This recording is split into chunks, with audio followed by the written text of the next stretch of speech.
Hi friends, அஸ்லாம் வலைக்கும். இன்றைக்கி லஞ்ச் வந்து எங்கள் வீட்டில் வந்து என் ஸ்டைலில் பிசபல் அது எப்படி செய்யுதுன்னு பார்க்கலாம்.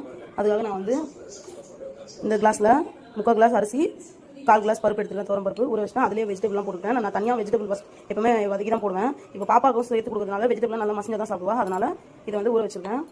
இப்போ கொஞ்சமாக புளி, அதுக்கு தேவையான வெங்காயம், கருவேப்பிலை, கார்லிக், டொமேட்டோவை ஃபைனாக சாப் பண்ணி வச்சுருக்கேன். இதை வந்து வாஷ் பண்ணி மஞ்சள் போட்டு இப்போ குக்கரை ஏற்றி ஒரு 4-5 விசில் வச்சு எடுத்துக்கலாம். வாஷ் பண்ணிட்டேன். இப்போ கட் பண்ணி வச்சிருக்கிற கொஞ்சமாக தாளிக்கிறது வெங்காயம் எடுத்துட்டு பேலன்ஸ் வெங்காயம் ஒரு தக்காளியும் அதிலே போட்டுக்கிட்டேன். ஒரு 2 பல்லு பூண்டு போட்டுட்டேன். இப்போ ஏற்றிக்கலாம். சால்ட்டும் மஞ்சளும் போட்டுட்டேன். ஒரு 5 விசில் வச்சு எடுத்துக்கலாம். தாளிச்சிடலாம். ஒரு கடாய் வச்சு எண்ணெய் போட்டுக்கிட்டேன். 1/4 டேபிள் ஸ்பூன் கடுகு, 1/4 டேபிள் ஸ்பூன் சீரகம், தட்டி வச்சுருக்க பூண்டு சேர்த்துக்கலாம். கருவேப்பிலையும் சேர்த்துக்கலாம். ஆனியன் போட்டுக்கலாம். ஆனியன் நல்லா ஃப்ரை ஆகும். இப்போ சாம்பார் சாதம் ரெடி ஆகிடுச்சு. நம்ம இதில் வந்து கொஞ்சமாக புளி கரைச்சி வச்சுக்கிறது சேர்த்துக்கிறேன். அதுக்கப்புறம் இப்போ தாளிப்பு சேர்த்துக்கலாம். இந்த மாதிரி ப்ரௌன் ஆயிலும் சேர்த்துக்கலாம்.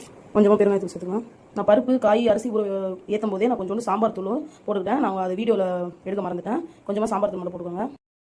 சுட சுட ஆவி பறக்க சாம்பார் ரைஸ் கூட நான் இன்றைக்கி வந்து எக்கு மட்டும் எடுத்துக்கிட்டேன். தெரியுதா சுட சுட எப்படி இருக்குன்னு சொல்லி கமெண்ட் பண்ணுங்கள், லைக் பண்ணுங்கள், ஷேர் பண்ணுங்கள், சப்ஸ்கிரைப் பண்ணுங்கள். பாய்.